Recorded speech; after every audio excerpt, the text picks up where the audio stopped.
প্রিয় দর্শক, আসসালামু আলাইকুম। আপনারা দেখছেন Naim agro farm YouTube channel. আজকে মূলত যেই বিষয়টা নিয়ে ভিডিও বানাচ্ছি সেটা হচ্ছে আমরা সকালবেলা ছাগল বাইরে বের করে মূলত কি করি।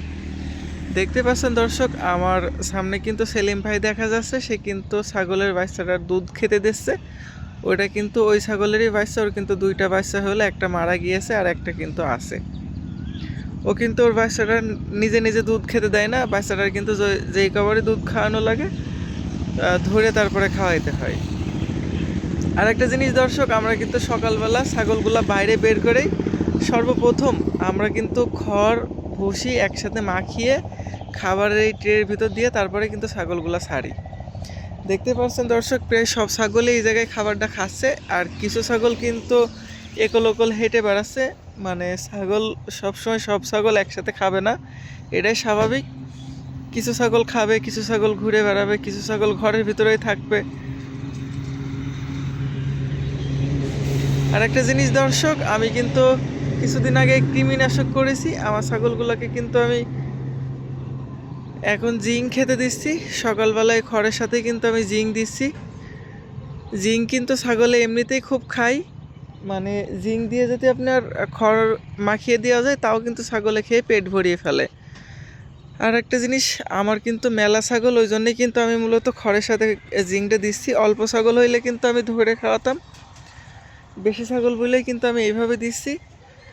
অনেকে বলতে পারেন যে ভাইয়া এইভাবে দিলে বেশি ভালো হবে, যে বড় সে বেশি খাবে, যে ছোট সে কম খাবে। তাদের কথাও ঠিক, আবার আমি যেটা বলবো এটাও ঠিক। সেটা হচ্ছে যে ছাগলটা অসুস্থ, খাবার প্রতি রুচি কমে যাবে, সে কিন্তু এই খড় কম খাবে। খড় কম খালে কিন্তু সে জিঙ্কও কম খাবে। দেখতে পাচ্ছেন দর্শক, এই ছাগলটা কিন্তু রোগা হয়ে গিয়েছে। এ কিন্তু খাবার কম খায়। এ যেহেতু খাবার কম খায় তাহলে জিঙ্কও কম খায়। এর কিন্তু মানে 10 ml দরকার। এ যদি পেট ভরে খায় তাহলে 10 ml পাবে, আর যদি পেট ভরে না খায় তাহলে 4-5 ml পাবে।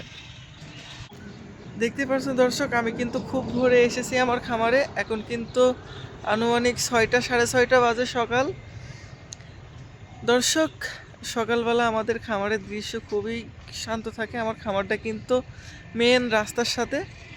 রাস্তায় কিন্তু খুব একটা গাড়ি চলছে না। মানে যদিও চলছে, দুটো একটা ভ্যান গাড়ি চলছে, আর একটু পরে কিন্তু প্রচুর গাড়ি চলবে। তখন কিন্তু রাস্তা পার হওয়া যাবে না, এত পরিমাণ গাড়ি চলে আমাদের এই রুটে। দেখতে পাচ্ছেন দর্শক, পাশে কিন্তু ঘাসের জমি আছে। এই ঘাসটা কিন্তু আমার নাই, আমি এই জমিটা নিতে চেয়েলাম। আমি আসলে আমাকে দেয়নি জমিটা। এই ঘাসের জমিটা যদি আমাকে দিত তাহলে আমার খুবই ভালো হতো। এই দিক দিয়ে একটা পথ করলে পারে, সেই পথ দিয়ে আমি ঘাসটা কেটে নিয়ে এসে এই জায়গায় আমার ছাগলগুলোকে খাওয়াইতে পারতাম। দর্শক, এটা কিন্তু একটা আমার হরিয়ানা ছাগলের বাচ্চা। মাটা কিন্তু হরিয়ানা ক্রস, আর বাবা কিন্তু তোতাপুরির ক্রস।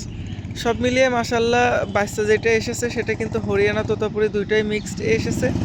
বাচ্চাটার বয়স আনুমানিক 20 থেকে 21 দিন কি 22 দিন এমন হবে, এর বেশি কিন্তু হবে না। বাচ্চাটা কিন্তু একটা একটা ঘাস খাওয়া শিখে ফেলেছে। আর ওর মার প্রচুর দুধ হয়, ওর মার দুধেই কিন্তু ওর হয়ে যায়। দেখতে পাচ্ছেন মাশাল্লাহ কত চঞ্চল। আর পাশে যে বাচ্চাটা দেখছেন ওটা কিন্তু একটা ছেলে বাচ্চা। ওর মা কিন্তু বিটলের ক্রস ছিল, আর ওর বাবা হয়তো এই দুটার ভিতরে যে কোনো একটা, যেহেতু এদের মতো হয়েছে। আমার এই জায়গায় কিন্তু ছাগলগুলো সব একসাথে থাকে বলে আমি চাইলেও জাতটা ঠিক রাখতে পারছি না। আমি খুব শীঘ্রই আলাদা একটা জায়গা করব, সেখানে কিন্তু আমি শুধু পাঠাগুলোকে রেখে দেবো। দেখতেই পাচ্ছেন দর্শক, ওই ছাগলটা কিন্তু বাইরে বেরিয়ে গিয়েছে। আমার খামারে যেই ভাইয়া কাজ করে সে কিন্তু ওই ছাগলটা খেদিয়ে ভিতরে ঢুকিয়ে দিচ্ছে। খামার রাস্তার কোলে আমার খুবই অসুবিধা, মানে দেখাশোনার দিক থেকে খুবই সুবিধা, কিন্তু বাকি দিকগুলো খুবই অসুবিধা। যেমন বাইরে বের হয়ে গেলে পরে অ্যাক্সিডেন্ট করার ভয় থাকে, যেহেতু হাইওয়ে রোড। আমাদের কিন্তু চুয়াডাঙ্গা মেহেরপুরের যে মেন রোড, এই রোডের পাশেই কিন্তু আমার খামারটা। দর্শক, আমার ভিডিও দেখে যদি কেউ ছাগল নিতে চান তাহলে আমার সাথে যোগাযোগ করতে পারবেন। এটা কিন্তু একটা খাসি ছাগল, এবার কোরবানিতে সেল দেবো। আমার এখানে প্রায় 10 থেকে 15টা খাসি ছাগল আছে, আমি এবার কোরবানিতে সেল দেবো। দর্শক, আজকের ভিডিওটা এই পর্যন্ত। যদি ভালো লাগে আমার চ্যানেলটা সাবস্ক্রাইব করবেন, লাইক কমেন্ট শেয়ার করবেন। পরবর্তী ভিডিও সবার আগে পেতে পাশে থাকা বেল আইকনটি বাজিয়ে রাখুন।